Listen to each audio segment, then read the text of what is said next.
Buonasera da Albarella, buonasera da Leandro Maggi, personale di Mitch Siamo Cosmo, che presenta le sue opere Metamorfosi del creato. La mostra, presentata dalla giornalista Alessandra Cappato, assieme a Massimiliano Sabion, critico d'arte, sarà aperta fino al 20 agosto presso l'Hotel Caponord nell'isola di Albarella. Metamorfosi del creato, una Mitch Siamo Cosmo, artista padovana, c'è in primo piano le Lolite come lei le definisce. La prima domanda da profano, perché senza bocca? Allora, le Lolite sono senza bocca perché ci insegnano innanzitutto che appunto nella vita dobbiamo imparare ad ascoltare le persone e a guardare le persone in pratica anche negli occhi, a guardarci, ad ascoltarci. E le Lolite sono altro che l'espressione di noi donne, ok?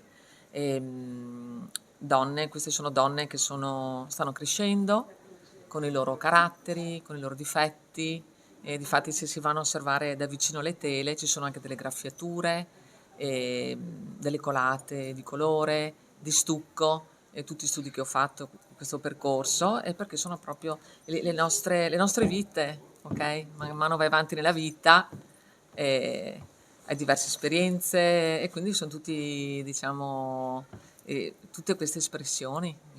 Ecco, dietro le Lolite i vari paesaggi che lei descrive.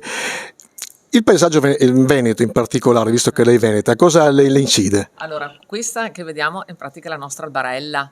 Io mi sento albarelliana e infatti per questa mostra ho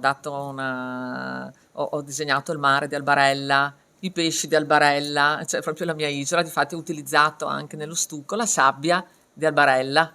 Ecco perché la sento la mia isola. Perché cromatismo veneziano per le opere di Mitch?